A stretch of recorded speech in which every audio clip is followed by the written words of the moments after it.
How's it going, everybody? My name is Warner Fields with Fields of Profit. I'm a six-figure Amazon seller and full-time student, and in today's video I'm going to be diving into some beginner guidelines for online arbitrage. And even if you kind of know what you're doing already, it's probably going to give you some tips as to how you can increase your profit margins, because at the end of the day, that's what it's all about. So there's some simple little tricks that you can use to go ahead and increase your profit margins and put more money in your pocket and less in Amazon's pocket, less on your buy cost.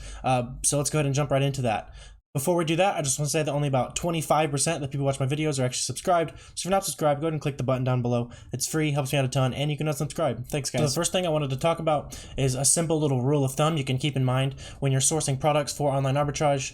If you're noticing that a bunch of your money, or if not all of your profit, is going to pay Amazon fees, just remember a simple rule. I like to call it the rule of thirds, where 1/3 of your total sale price, so in this case the total sale price was this $56 here, you're going to want to make sure that 1/3 of that price is your buy cost, and you're going to want to try to stay below that 1/3 in order to make sure that you're getting enough profit to make it worth your time. In this case, the total sale price was $56. And the Amazon fees add up to around $17. So it's about 1/3 in this case. Not quite 1/3, but it's usually about 1/3. Again, it's just a rough general rule. So in this case, I was able to buy this item for $12, which left me with 54% profit. This is a pretty exceptional buy as far as online arbitrage goes, but these buys are out there. But when you're sourcing, just remember the rule of thirds. So let's say your product is selling for $30. You're going to generally want to try to keep that cost below $10 so that last third could be your profit. Every now and then you're going to want to dip into that, spend a little bit above the third, but you're not going to double the money in that case. You're going to want to do that on higher volume. So if you're going down to maybe 20% margin, you could make up for that by spending more on the item.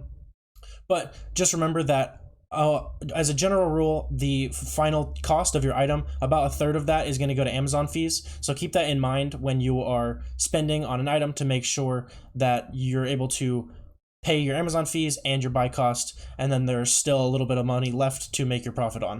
So the next tip I've got for you guys is to make sure you're always checking Keepa. You could end up in a situation where price is really high.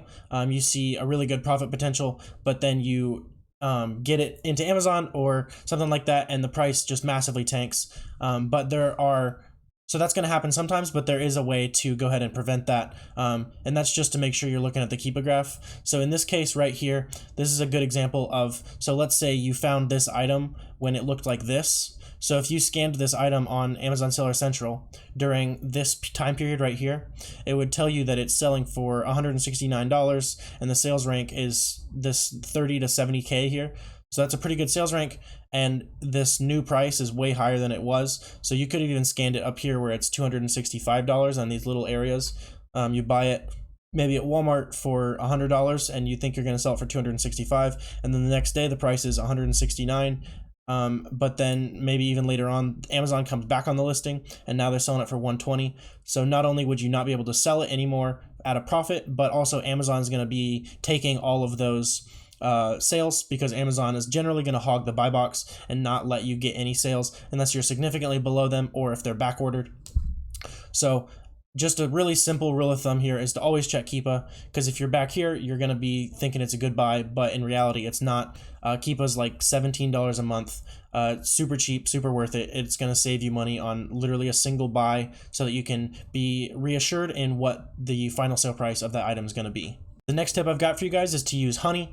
Honey is just like a Chrome extension that when you go to checkout at a website, I'm sure a lot of you might use Honey already for your personal usage, but you can definitely use it in online arbitrage as well, because it's going to save you the time of hunting for coupon codes and that kind of stuff. So you can actually just go ahead and click Honey whenever you're checking out. And I've had it save me upwards of 50% sometimes on websites that offer really good coupon codes, because it's going to go ahead and sort through like the upwards of 30 coupon codes sometimes that are active, so you don't have to do all that manually. Then it's going to spit out whatever the best cost is, and again, this is going to help you drive down that buy cost, help you get closer to that rule of thirds when you're purchasing online. And then that kind of ties into the next tip I've got for you guys here, and that's to use Rakuten or any other cashback website you like to use. Top Cashback is another good one. I just like to use Rakuten so that it's all in one place, so I don't have to track a whole bunch of different things going on at the same time. But every now and then it's worth to check Maybe the less popular websites would have some crazy cashback. You can use, I believe it's called Cashback Monitor, and that's going to go ahead and check the cashback across all the cashback websites if you really want to maximize that cashback. I'm actually going to go ahead and pull that up for you guys just real quick in case you wanted to see that website. So this is what Cashback Monitor looks like. Let's say you are shopping at Home Depot. In this case, it looks like Rakuten is maybe not even on here right now, but this website is at 8.4%. Top Cashback is at 1%. Some of these are a little less trustworthy. I don't know anything about these. I've used Top Cashbacks and Mr. Rebates before. So maybe there's a reason that these rates are super high. Maybe they're a little shady, but you could go ahead and check out Cashback Monitor if you wanted to make sure you're optimizing your cashback percentage. But that's just a little tool you can look out for. Also on Rakuten, on this top bar right here, I like to just go through this every day because there's going to be some coupon codes up in here. They'll just kind of update this every now and then with really good coupon deals. So I just kind of scroll through this. Let me see if I can find anything good. So it looks like this, there's 20% cash back here. That's pretty good. We got 12. We've got a little bit of a clearance maybe from Backcountry, Sephora, maybe something to look on there. Let's see what else we can find here.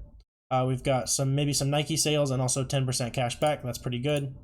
But it looks like no great coupons right now. So if you're going to use this top bar up here to try to find some good coupon codes, I'm going to go ahead and show you real quick how to set up a search in Tactical Arbitrage that uses the coupon code to discount the prices that you're going to be buying it at. So I went ahead and went over here to a product search. You're just going to type in Vitacost like I did here. You're going to pull up whatever category you want it to search. In this case, I just pulled up some multivitamins here. So we've got 1,000 products here. So you're going to copy this link. You're going to copy it into categories. You're going to press your start page as 1. And then in this case, we've got 49 pages right here of items. So we're going to go to page 49 here. And then down here at the bottom, you're just going to type in the discount. So usually Vitacost will offer a 12% coupon on their vitamins when they're on sale. So you just do 12 here plus your cash back. Right now, Ebates is at 3%. And then you're going to add your sales tax if you are going to be paying sales tax on this order. And then you just press search here, and then it would show up in your view data tab over here.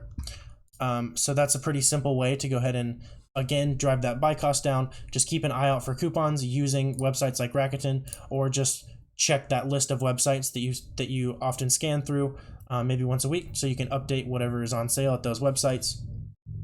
The next thing you're going to want to do to make sure that your online arbitrage is successful, the next tip I've got for you guys is to always test buy. So this is an example of a product that I test bought here. We've got these wax melts right here. They are $3 each. Plus over here on Amazon, it's a 4-pack for $25. At the time I was selling them, they were FBA restricted, so maybe this wouldn't be an issue anymore. This could potentially be a lead if you guys wanted to check it out.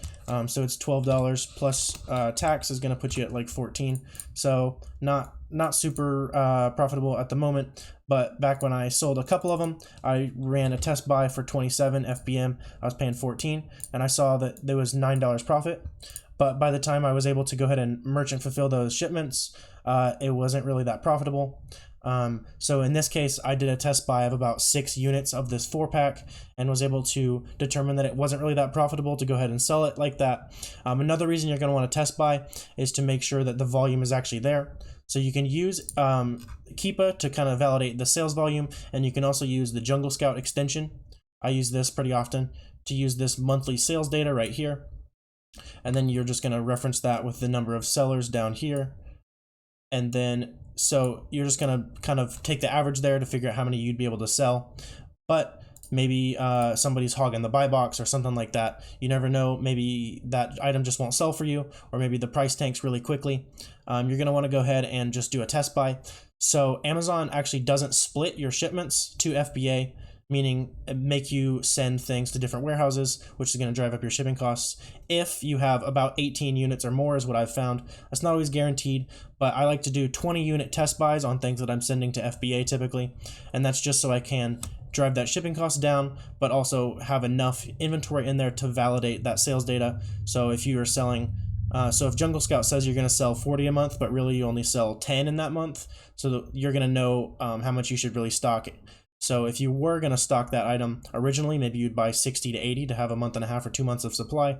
But if you're actually only going to sell 10 a month that you validate with real sales data, then you're going to be able to save money and then put that money into a different product instead of holding way too much of this product that isn't selling as much as the data says you should be able to sell it. And the last tip I've got for you guys is to make sure that you're always just comparing your own numbers with yourself. It's easy to play the comparison game, especially since we're all basically using, we're all using the same app, so we're all looking at the same thing. So it's difficult to look at other people's sales and be disappointed in yourself. But at the end of the day, you just got to be confident that you're improving your own systems. Your numbers are going up. Don't compare yourself to others. This is just a little screenshot I pulled from a Facebook group. These numbers aren't even that crazy, but this was like literally the third post that I found on a Facebook post today, or on a Facebook group today. And the people are just constantly posting their numbers, and it can kind of discourage you, maybe especially if you're just getting started. But don't let other people's success discourage you. Let it maybe inspire you a little bit, but also just stay in your own realm. Don't try to compete with other people who are playing a different game. If you're super part-time, don't compare yourself to these people who are full-time doing it all day, every day. That's not your game. Just make sure that you are improving your own systems. Make sure that you're getting better as a business owner.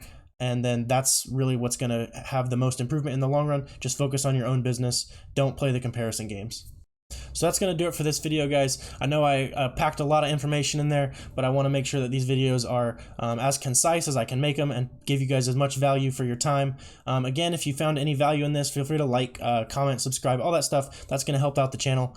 Drop any questions you have down below if you've got them. And if you want to go ahead and check out Tactical Arbitrage, there's going to be a link down below. That's going to give you an extended free trial, and that also helps me out as well. But that's going to do it for this video. Thanks, guys.